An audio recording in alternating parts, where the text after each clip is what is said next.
मित्रों, आते जाते सांसों को ध्यान देना, ये जो कृत्य होता है ये बड़ा चमत्कारिक होता है।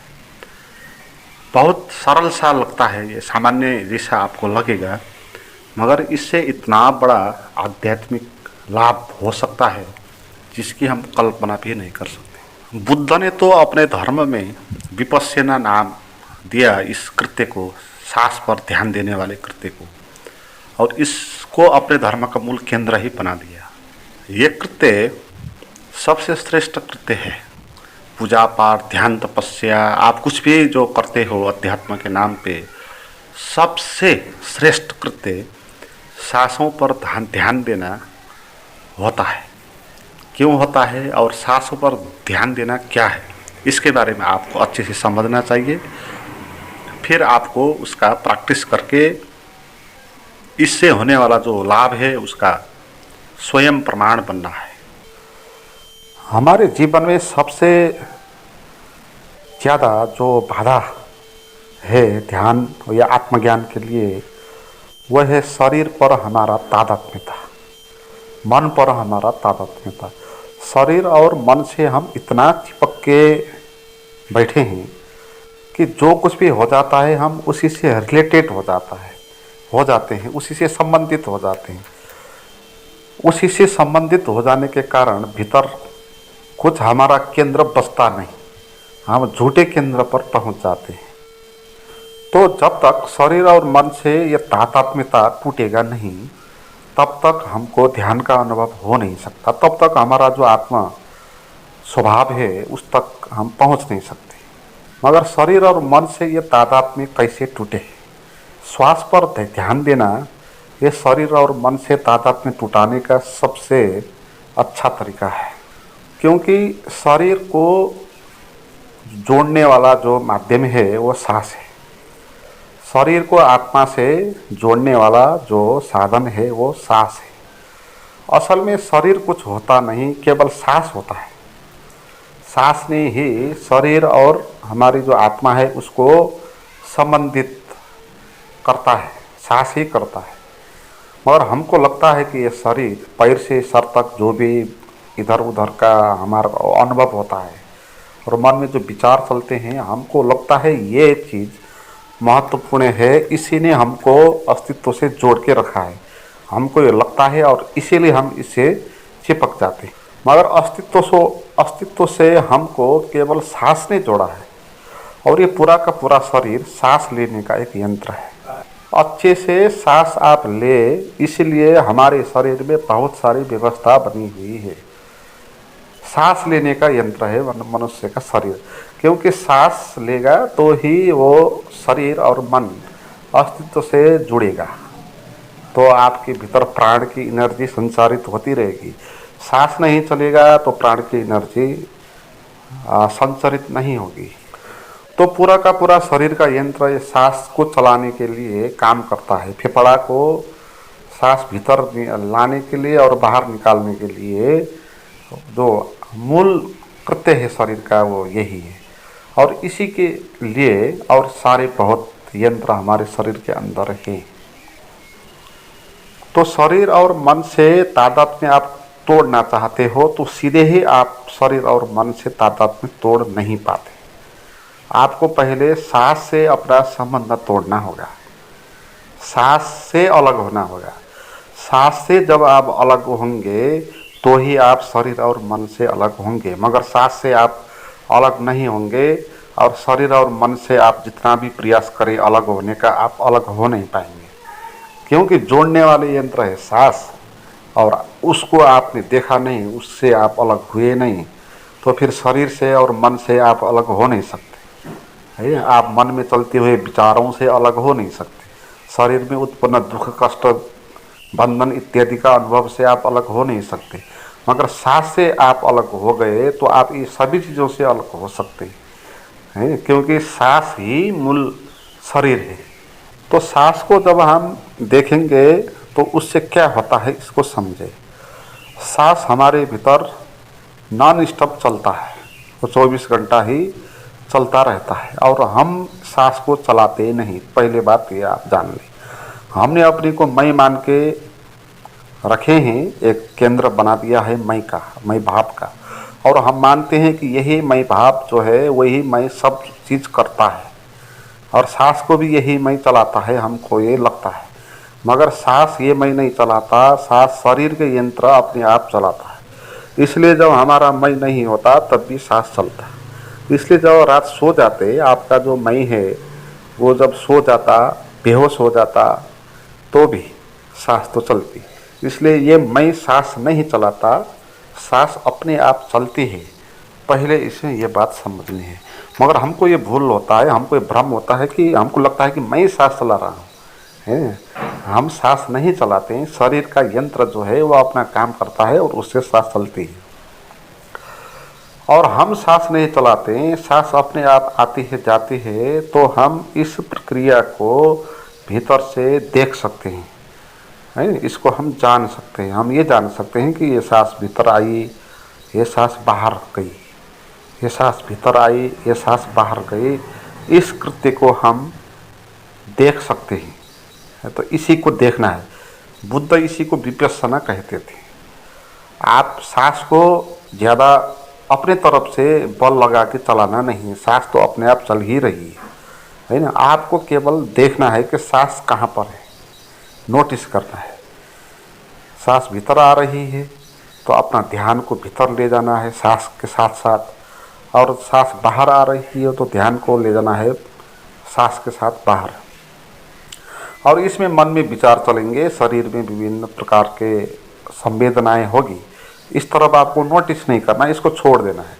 आपको केवल एक ही काम करना है कि सांस कहाँ पर है, सांस की स्थिति क्या है, भीतर आ रही है या बाहर जा रही है, तो उसको नोटिस करना है। सांस भीतर आएगी, भीतर कुछ क्षण रुकेगी भी, फिर बाहर निकलेगी और बाहर भी रुकेगी और फिर भीतर आएगी। सांस चलने की प्रक्रिया में चार इसके प्रोसेस होंगे, चार इसके आयाम होंगे। एक भीतर जाने का अवस्था होगा, एक दूसरा भीतर रुकने का होगा, तीसरा बाहर निकलने का होगा, चौथा बाहर रुकने का होगा। तो ये चार स्टेप में अभी आप किस स्टेज में हो, इस पर आपको नोटिस करना है। और सांस को भीतर से जानते रहना है, देखते रहना है, यह सांस कहाँ पर है, भीतर जा रही है, भीतर रुक रही है, बाहर निकल रही है, बाहर क्या हो रहा है। आंख बंद करके केवल सांस को ही देखना। इस प्रक्रिया में मन में विचार चलेंगे, आप विचार के पीछे भी जाएंगे मगर उसको ध्यान नहीं देना, फिर सांस पर वापस आना है। क्योंकि हमारी आदत नहीं है, हमारी आदत तो अब ये है कि जो शरीर और मन में जो भी आता है संवेदना व विचार, हम उसी से चिपक जाएंगे। हमारी आदत के कारण हम ये ध्यान की प्रक्रिया में भी उसी तरफ चिपकने के लिए जाएंगे। मगर फिर भी ध्यान को फिर वापस ले आना है। फिर जब आपको याद आ जाए मैं तो अभी सांस पर ध्यान दे रहा हूँ, तो फिर सांस पर ध्यान देना है। तो इस प्रक्रिया को आप दिन में सुबह शाम को किसी भी टाइम पे आराम से बैठकर कर सकते हैं।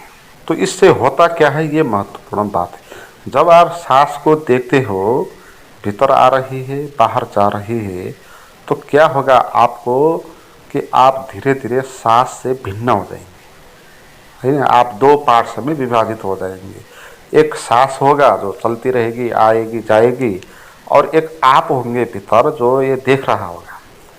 जितना आप सांस को देखते जाएंगे उतना उतना आपके भीतर देखने वाला जो पॉइंट है वो सक्रिय होने लगेगा और आप दृष्टा हो जाएंगे और सांस दृश्य की तरह रहेगी। सांस एक आपकी दृश्य होगी। दृश्य का अर्थ ये नहीं कि जो आप आँख से देखते हैं वही दृश्य होता है। दृश्य का अर्थ होता है सब्जेक्ट, जो भी आपको अनुभव में आता है, चाहे आँख से देखकर अनुभव आए, चाहे कान से सुन के अनुभव आए, चाहे स्पर्श के रूप में आए, चाहे टेस्ट के रूप में आए, चाहे गंध के रूप में आए, ये सब दृश्य ही है। दृश्य का अर्थ होता है जो भी सब्जेक्ट है, जिसको भी आप अनुभव करते हो, वो दृश्य के जगत में आता है। और हम दृश्य के साथ चिपक के बैठे हैं। हमारा जो दृष्टा है वो अलग होकर दृश्य को देख नहीं पाता, वो दृश्य के साथ ही एक हो जाता है, और दृश्य के साथ ही एक होने के कारण उसको खुद का पता चलता नहीं है। ये समस्या है। मगर जब आप सांस को देखते रहेंगे, धीरे धीरे आप भीतर से दृष्टा की तरह जाएंगे।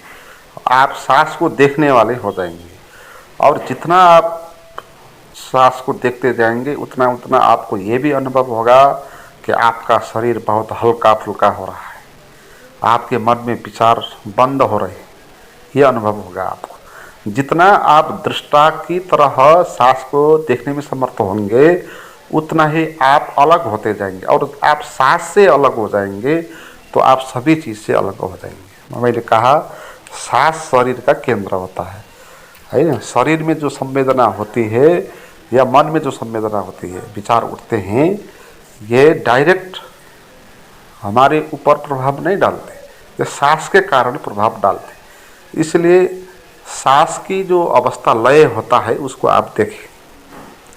हमारे मन में जिस किस्म के विचार चलते हैं उसी किस्म का सांस भी चलता है ना। हमारे शरीर में जैसा भाप पैदा होता है उसी किस्म का सांस भी चलता है। जैसे काम वासना अगर पकड़ लेती है तो हमारा सांस धीरे धीरे फास्ट चलता है।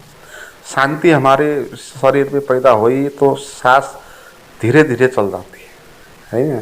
क्रोध उत्पन्न हो गया तो और तरह की सांस पैदा होती है। एक किस्म का विचार आया तो एक किस्म का सांस होता है। इसलिए ये सभी चीज़ सांसों पर आधारित है।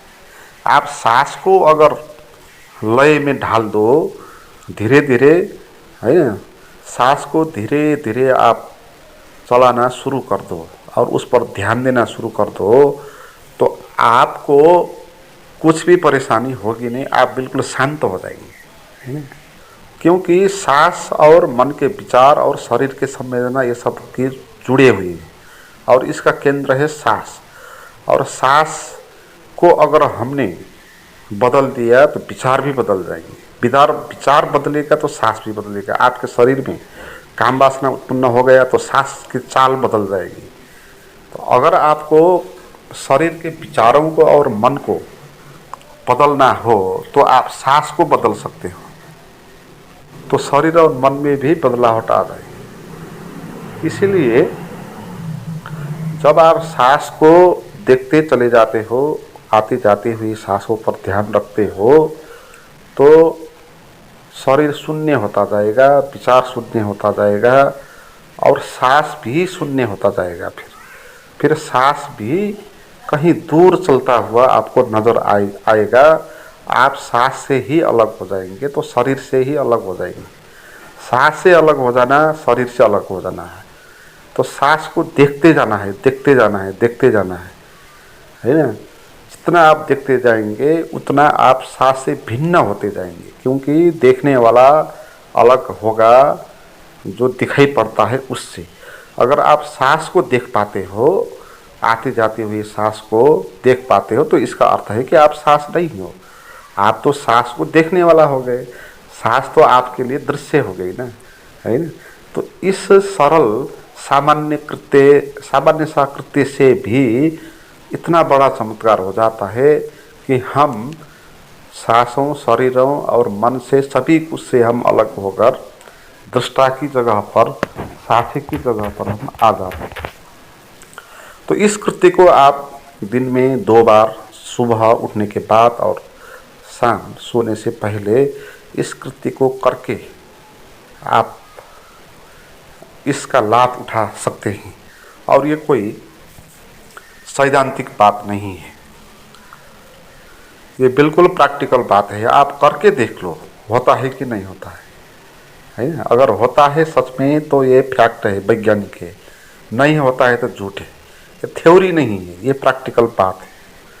तो मित्रों, इस तरह आप ध्यान करना चाहते हो, कुछ मेरे पास गाइडेड मेडिटेशन भी है, तो उनको प्राप्त करने के लिए आप मुझे व्हाट्सएप पर चैट कर सकते हैं। उसका नंबर और लिंक डिस्क्रिप्शन में दिया हुआ है।